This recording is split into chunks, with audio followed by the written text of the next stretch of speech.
امیر زادی بیوہ عورت رہتی تھی، اس کا شوہر مر چکا تھا، اس کی کافی لونڈیاں تھی، باندیاں تھی، خادمہ تھی، یعنی بہت پیسے والی تھی، بہت امیر تھی، امیر زادی، امیر کی بیٹی تھی وہ، لیکن اس کا شوہر مر گیا تھا، اور وہ اپنی باندیوں، اپنی نوکرانیوں کے ذریعے گاؤں میں، محلے میں اور آس پاس کے علاقے میں ایسے نوجوانوں کو تلاش کرواتی تھی اپنی نوکرانیوں سے کہ کوئی خوبصورت نوجوان ملے تو اس کو ہمارے پاس لے کر آؤ۔ نوجوانوں، معاشرے میں سب سے بڑی برائی یہی، وَرَجُلٌ دَعَتْهُ امْرَأَةٌ ذَاتَ مَنْصَبٍ وَجَمَالٍ فَقَالَ إِنِّي أَخَافُ اللَّهَ، ایسا آدمی جس کو کسی خوبصورت حسین و جمیل عورت نے برائی کے لیے بلایا، ذات منصب، شریف گھر کی، و جمال، اور خوبصورت، بدچلن عورتوں کے بارے میں بات نہیں ہو رہی ہے، بازارو عورتیں، پیشہ ور عورتیں، جسم فروش عورتیں، ان کے بارے میں بات نہیں ہو رہی، آپ کے علاقے کی، آپ کے گاؤں کی کوئی شریف گھر کی عورت، ذات منصب، حسب و نسب والی، بہترین شریف گھرانے کی لڑکی، و جمال، اور خوبصورت عورت، اگر وہ آپ کو بلاتی ہے کہ آؤ چلو ہمارے ساتھ یہ کام کر لو، ذات منصب، پیسے والی، دولت والی، یعنی وہ آپ کو پیسہ بھی دے رہی ہے، وہ آپ کو موقع بھی دے رہی ہے، وہ آپ کو تنہائی میں بھی لے جا رہی ہے، اس کے پاس سارے انتظام ہے، وہ کہہ رہی ہے کہ میرا روم الگ ہے، میں پیسہ بھی دوں گی، میرے ساتھ رہو، میرے ساتھ کھاؤ، میں کھانا بھی دوں گی، اور میرے ساتھ تم غلط کام کرو گے میں تمہیں اس کی اجرت بھی دوں گی، اور خوبصورت بھی ہے، ذات منصب، یعنی ایسی عورت نے آپ کو بلایا جو خود امیر ہے، جو خود شریف ہے، جو خود پیسے والی ہے، اور جو خود بہت اونچے گھرانے کی ہے، اور خوبصورت اور حسین و جمیل ہے، آپ کے پاس کچھ نہیں لیکن وہ آپ کو دعوت دے رہی ہے، آپ کے پاس موقع نہیں لیکن وہ موقع دے رہی ہے، آپ کے پاس تنہائی کی جگہ نہیں لیکن وہ آپ کو تنہائی کی جگہ دے رہی ہے، یہ سب کچھ ہونے کے بعد پھر آپ نے ایسی خوبصورت، ایسی حسین و جمیل، اور ایسی ذات اور منصب اور حسب اور نسب والی اور ایسی شریف عورت کو دیکھ کر کہا، ہٹ، چل بھاگ یہاں سے، انی اخاف اللہ، میرا رب مجھے دیکھ رہا ہے، میں اللہ سے ڈرتا ہوں، میں تیرے قریب نہیں جا سکتا، میں یہ غلط کام نہیں کر سکتا۔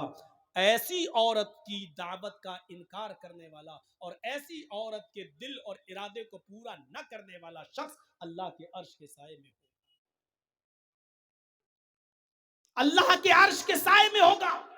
امام ابن سیرین کا نام سنیں، بہت بڑے بزرگ گزرے ہیں، بہت خوبصورت تھے، بہت حسین و جمیل تھے، یہ جس بستی میں رہتے تھے بزازی کا کام کرتے تھے، کپڑے کی گٹھری کو سر پہ لاد کر گلی گلی، محلے محلے میں جا کر بیچا کرتے تھے، اور کسی مسجد کے امام بھی تھے، لے کر گلی گلی بیچا کرتے تھے۔ اس علاقے میں ایک امیر زادی بیوہ عورت رہتی تھی، اس کا شوہر مر چکا تھا، اس کی کافی لونڈیاں تھی، باندیاں تھی، خادمہ تھی، یعنی بہت پیسے والی تھی، بہت امیر تھی، امیر زادی، امیر کی بیٹی تھی وہ، لیکن اس کا شوہر مر گیا تھا، اور وہ اپنی باندیوں، اپنی نوکرانیوں کے ذریعے گاؤں میں، محلے میں اور آس پاس کے علاقے میں ایسے نوجوانوں کو تلاش کرواتی تھی اپنی نوکرانیوں سے کہ کوئی خوبصورت نوجوان ملے تو اس کو ہمارے پاس لے کر آؤ، اور وہ ان کے ساتھ غلط کام کرتی تھی۔ ایک باندی نے، اس کی ایک نوکرانی نے اپنی مالکہ سے کہا، اس بیوہ عورت سے، کہ ایک امام ہے، بہت خوبصورت ہیں، حسین و جمیل ہیں، نوجوان ہیں، کہو تو میں ان کو تمہارے پاس لے کر آؤں، کپڑا بیچتے ہیں، تو کہا ٹھیک ہے اس کو لے کر آؤ۔